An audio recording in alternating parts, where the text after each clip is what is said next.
Good morning. It is morning. I don't know if you can tell. I may look a little rough around the edges, but I do have a cup of coffee. Um, After doing the first three videos on Revelation chapter 1, I just really felt the need to explain some of the signs of the times, because I did mention in the past three videos about, we're seeing signs around us. And I gave you a few examples in the last video, but I wanted to take the time to do this, and this might take more than 5 minutes. All my videos so far have taken more than 5 minutes, 6, 7 minutes. I can't really seem to squeeze it under 5 minutes, but I want to read you some scriptures about the signs of the times. I'm not going to read all of them. I'll give you some scriptures to look up if you want to do that, and then I'll read some of the things that we've seen going on in the world recently.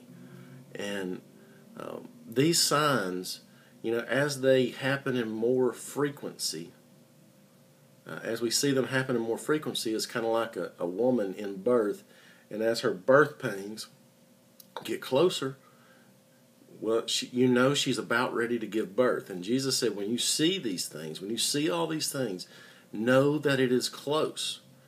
He said, like the parable of the fig tree, when it's ready, when it's putting forth its leaves, you know that summer is near. So also, when you see all these things, you'll know that he is near, even at the doors. He said, matter of fact, in Luke, I believe it was, he said, look up, your redemption draws nigh. So I want to read Joel 2:30 and 31. Joel is in the Old Testament. And it says, I will show wonders in the heavens and in the earth, blood and fire and pillars of smoke. The sun shall be turned into darkness, and the moon into blood before the great and terrible day of the Lord.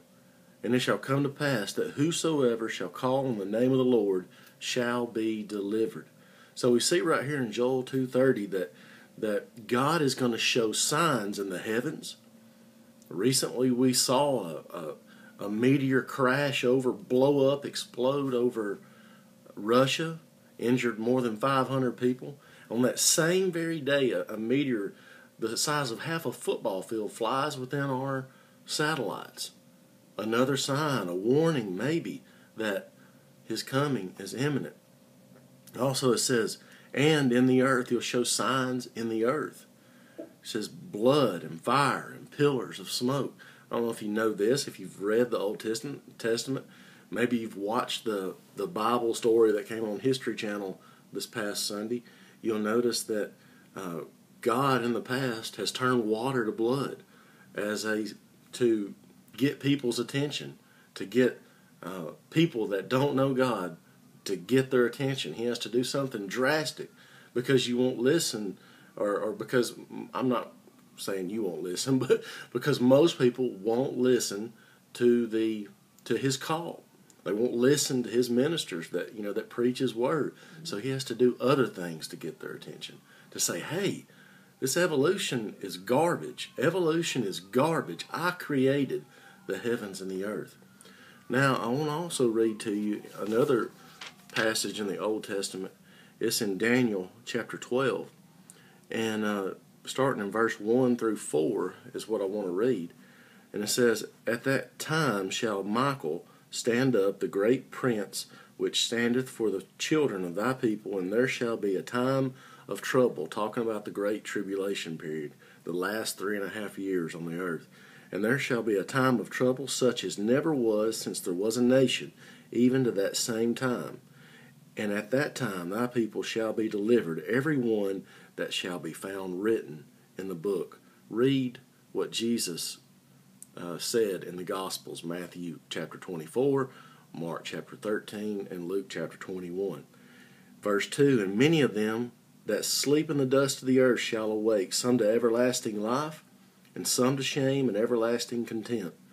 And they that be wise shall shine as the brightness of the firmament, and they that turn many to righteousness as the stars forever and ever. But you, O Daniel, shut up the words and seal the book, even to the time of the end. Many shall run to and fro, and knowledge shall be increased. So first of all, in Daniel's day, he couldn't understand all of the things that God had revealed to him about the end time. Matter of fact, he told him to shut up the book and seal it until the time of the end. In other words, the times of the ends, the prophecy, end time prophecy, would not be fully understood until we got to where we are today.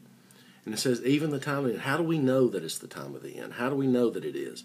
Many shall run to and fro, and knowledge shall be increased. Basically, an explosion of knowledge.